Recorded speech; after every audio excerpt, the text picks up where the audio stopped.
¿Sabías que hay una región en Latinoamérica más grande que el Uruguay que ha estado en disputa por más de un siglo? El nombre del Esequibo ha estado en boca de todos últimamente. Su soberanía parece que está en duda entre Venezuela y Guyana. Pero, ¿por qué esta región tan pequeña importa tanto ahora? ¿Cuál es la historia de este conflicto? Y lo más importante, ¿quién tiene razón? Encantado, mi nombre es Miguel Ángel y en este video te voy a explicar cuál es la verdadera historia de este conflicto. Comencemos. Para entender este conflicto, primero tenemos que remontarnos a mucho antes de la colonización. Tenemos que preguntarnos quiénes vivían en el Esequibo antes de la llegada de los europeos. La respuesta nos lleva a los pueblos originarios que habitaron estas tierras desde tiempos precolombinos. El territorio a lo largo del río Esequibo estaba poblado por una gran diversidad de comunidades indígenas. Entre los principales grupos que vivían allí se encontraban los arawats, también conocidos como los locono. Ellos ocupaban sobre todo las zonas más accesibles, como las cercanas a la costa y a las riberas de los ríos. También estaban los caribes, un pueblo guerrero que habitaba más hacia el interior y que en muchos casos se encontraba en conflicto con los arawats. Además, en las zonas más remotas del interior vivían otros pueblos como los Waiwai, los Wapillana o los Macuchi, entre otros. A pesar de sus diferencias, todos estos grupos compartían ciertas características fundamentales. Eran comunidades que vivían de la agricultura, la pesca y la recolección. También mantenían rutas de comercio a través de los ríos, especialmente por el Esequibo y el Cuyuni. Y algo muy importante, vivían en profunda armonía con la selva. Tenían un conocimiento detallado de su entorno natural, de sus plantas, sus animales y sus ciclos.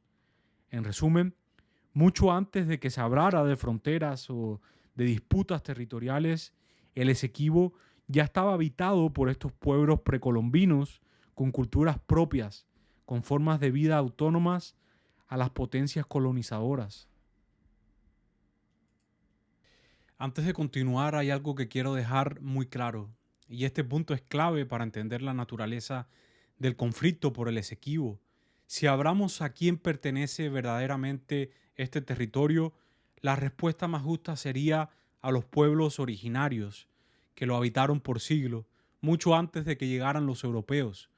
Ahora bien, si sacamos de la ecuación a estos pueblos indígenas, como tristemente ha ocurrido a lo largo de la historia, lo que nos queda es una disputa entre imperios. Y aquí es donde empieza el relato colonial. Contrario a lo que muchos piensan, los primeros europeos que llegaron al río Esequibo no fueron ni los españoles ni los ingleses. Los primeros en llegar fueron los holandeses. Esto fue en el año 1616, cuando los holandeses, específicamente la Compañía Neerlandesa de las Indias Occidentales, se establecieron por primera vez en esta zona, concretamente en la desembocadura del río Esequibo, entre los ríos Cuyuni y Masuruni. Allí fundaron un fuerte con un nombre bastante curioso, el Fort Kid Over All, que en holandés significa mira por todos lados. Este fuerte se convirtió en el primer asentamiento europeo estable en la región. Por su parte, España reclamaba esta región basándose en el famoso Tratado de Tordesillas, pero nunca llegó a ejercer un control efectivo sobre el Esequibo, y ese vacío de presencia colonial es lo que más adelante dio pie al conflicto sobre a quién pertenece realmente esta región. El mundo expansionista del siglo XVII se encontraba en una carrera en que la meta era conquistar el mayor número de tierras en este nuevo mundo para así de ese modo garantizar la supervivencia en el viejo. El paradigma mundial había cambiado y los mares más que nunca ocupaban un papel fundamental para esta carrera. La sal se convertiría en el commodity más valioso, pues se necesitaba para conservar alimentos y de esa forma alimentar a las tripulaciones. Por eso los holandeses exploraban y comerciaban en el Caribe e incluso atacaban salinas españolas, como la importante salina de Araya en lo que hoy es Venezuela. Aunque el Esequibo no era una fuente principal de sal, su ubicación estratégica permitió a los holandeses establecerse y desde ahí sostener su red comercial en busca de sal, madera, esclavos y más. Los holandeses fundaron las colonias del Esequibo en 1616, la de Demerara en 1745 y la de Berbice en 1627. Estas tres colonias formaban la base de lo que hoy es Guyana. Eran colonias principalmente económicas con plantaciones de azúcar, cacao, mucha esclavitud, pero con poca presencia militar defensiva. Ahora bien, España reclamaba legalmente toda esta región como parte de la Capitanía General de Venezuela, amparándose en el Tratado de Tordesillas. Pero hay una gran diferencia entre reclamar un territorio y controlarlo realmente. La realidad es que España nunca colonizó de forma efectiva el área del Esequibo, porque prefería enfocar sus recursos y esfuerzos en otras zonas que consideraba más importantes geoestratégicamente, como el centro del Caribe, México, Perú y otras regiones con minas y rutas comerciales más consolidadas. En el caso del Esequibo, lo que hizo España fueron algunas expediciones militares esporádicas o el envío de misiones religiosas aisladas, pero nunca estableció ciudades fuertes permanentes ni estructuras de gobierno duraderas en esa región. Y esta ausencia de presencia colonial efectiva fue lo que abrió la puerta para que otras potencias europeas, como en este caso Holanda y más tarde Inglaterra e incluso Francia, se establecieran en el área sin enfrentar una oposición seria por parte de España. A partir de 1781, 100 años después de la ocupación neerlandesa del Esequibo, llega nuestro otro gran protagonista, Gran Bretaña. La ocupación británica de las colonias del Esequibo, de Merara y Berbice, en 1781 ocurre en el contexto de la Cuarta Guerra Anglo-Neerlandesa, un conflicto vinculado a la Revolución Americana que ocurría durante este tiempo. Como sabemos, las 13 colonias americanas se rebelaron del Reino Unido en el 1775, declarando formalmente su independencia el 4 de julio de 1776. Las otras potencias de Europa apoyaron directamente a los colonos. Países Bajos no los apoya directamente, sin embargo, los apoya comercialmente. Esto provocó que Gran Bretaña, enfrentando a una coalición de potencias europeas, atacara a los Países Bajos por comercializar con sus enemigos. Así, aprovechó la debilidad de las colonias guyanesas y las ocupó por primera vez, aunque se devolvieron brevemente tras el conflicto y tras la firma del Tratado de París en 1783. Poco después, en 1795, en el contexto de las guerras napoleónicas, los Países Bajos son invadidos por Napoleón y se convierten en la República Bátava, aliada de Francia, por lo que en 1796 el Reino Unido vuelve a ocupar las colonias, ahora con la justificación de impedir que caigan en manos francesas. Esta vez no se las devolverán más, y en 1814 se formaliza la cesión definitiva en el Tratado de Londres. A partir de aquí, las tres colonias que formaban la Guyana holandesa, el Esequibo, Demerara y Berbice, pasa a formar parte oficialmente del Imperio Británico, que en 1831 la fusionara en una sola colonia llamada la Guyana Británica, que es el predecesor de lo que hoy conocemos como Guyana. Aunque fueron los holandeses quienes fundaron los primeros asentamientos en el Esequibo en el siglo XVII, el territorio pasó a manos británicas en el siglo XVIII, en el contexto de las guerras europeas. La ocupación británica fue consolidada y legalizada en 1814, cuando los Países Bajos cedieron formalmente sus colonias. Así nació la Guyana británica. Al mismo tiempo, las colonias españolas se estaban independizando. El origen del reclamo venezolano, que desde la Gran Colombia y posteriormente Venezuela, se basaron en el principio uti possedetis iuris, que en latín significa herencia territorial. Esto básicamente significaba que todo territorio que en el papel formaba parte de España, pasaría a su equivalente una vez se haya independizado.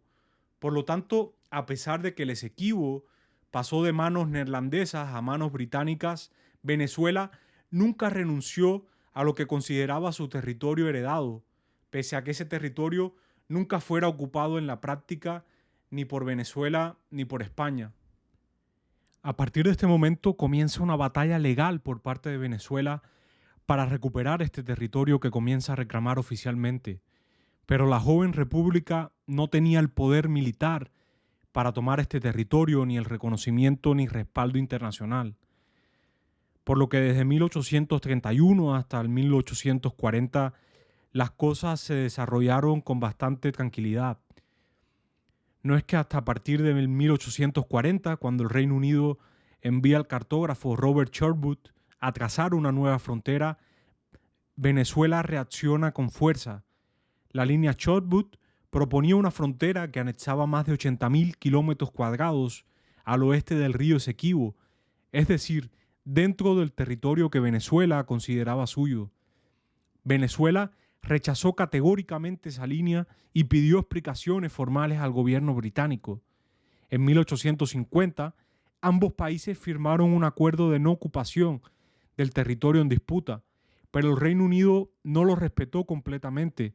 Durante esta época avanzó su presencia administrativa, autorizando concesiones a compañías mineras británicas en el área disputada. Asimismo, construyó escuelas y asentamientos con el objetivo de expandir su presencia en el área. En este momento el Reino Unido viola el derecho internacional. Para Venezuela, esto fue una ocupación encubierta. Esta violación fue una de las razones claves por las que rompe relaciones diplomáticas con el Reino Unido en 1887 y busca el apoyo internacional para defender su soberanía. Entonces, en un movimiento clave, acude a los Estados Unidos y solicita su mediación invocando la doctrina Monroe. Estados Unidos, viendo una oportunidad para afirmar su influencia en América, interviene a favor de Venezuela. El presidente estadounidense en ese entonces, Grover Cleveland, invocando la doctrina Monroe, exigió al Reino Unido que aceptara un arbitraje internacional sobre la disputa territorial. El Reino Unido, consciente de los crecientes desafíos globales y de su necesidad de mantener una buena relación con Washington, aceptó la propuesta. Así nació el Tratado de Washington, firmado el 2 de febrero del año 1897. En este acuerdo, ambas partes, tanto Venezuela como Gran Bretaña, con la mediación de Estados Unidos, se comprometieron a someter la controversia territorial a un tribunal arbitral internacional. Pero, ¿qué establecía este tratado? El tratado decía que el tribunal estaría compuesto por 5 miembros, 2 nombrados por el Reino Unido, 2 por Estados Unidos en nombre de Venezuela y un juez neutral. En este caso fue el jurista ruso Friedrich Martens. También decía que la decisión sería definitiva, vinculante e inapelable y que los argumentos históricos, mapas y presencia efectiva serían considerados en el juicio. Sin embargo, Venezuela no tendría representación directa en este tribunal. Su voz estaría delegada a abogados estadounidenses.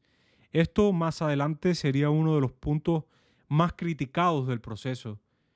El proceso arbitral culminó 2 años después, el 3 de octubre de 1899, en el Palacio de Justicia de París. Allí, el Tribunal Internacional emitió el llamado Laudo Arbitral de París. El fallo determinó que se asignara la mayor parte del territorio en disputa al Reino Unido, mientras que a Venezuela se le permitió ciertos derechos de navegación y uso en zonas cercanas, pero sin ninguna soberanía territorial.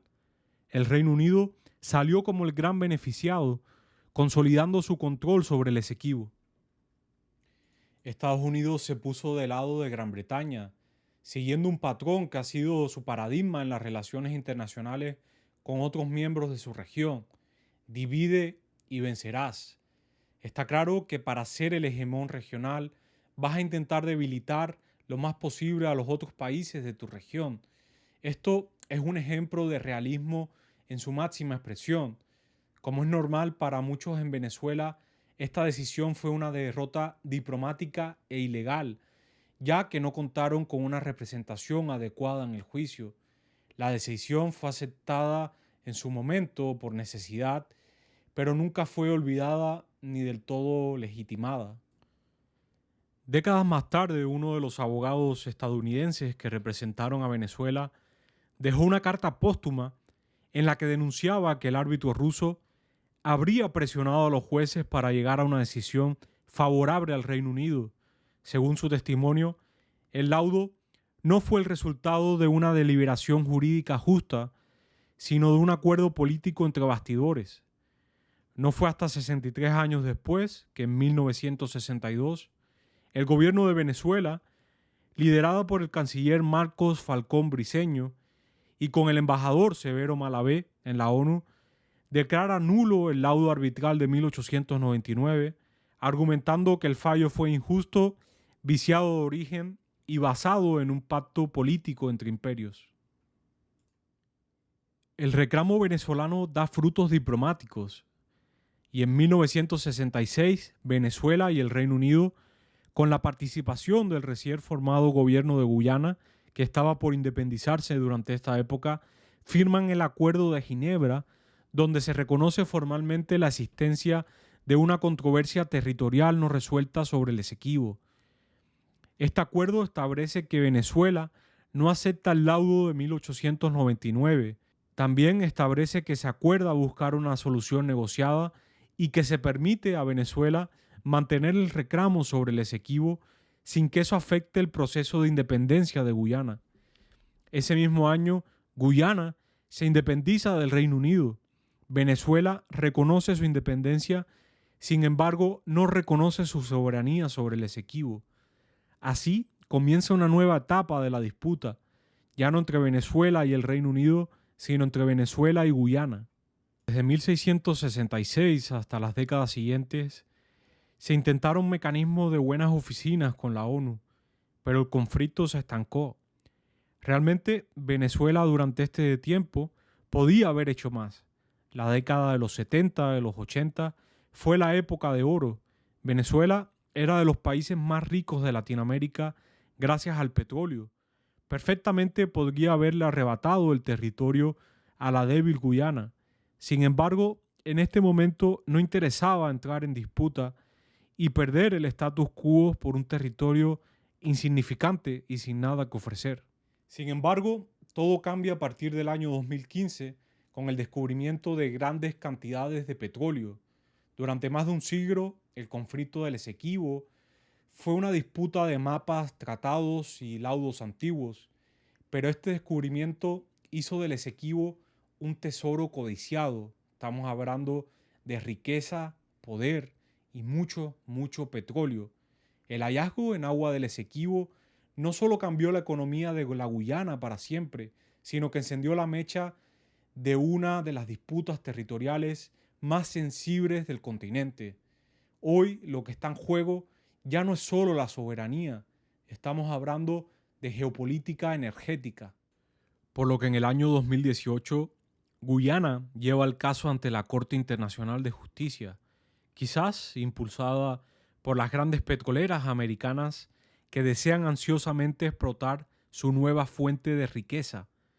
En el año 2020, la Corte Internacional de Justicia falló que sí podía juzgar el caso, por lo que a día de hoy el proceso sigue abierto y la apuesta de Venezuela ha subido un escalón más. Vimos que hasta hace poco era una disputa territorial insignificante.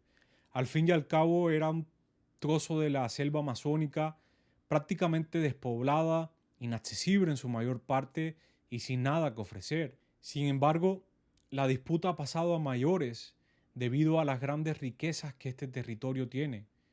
Ya no es una disputa entre dos países soberanos.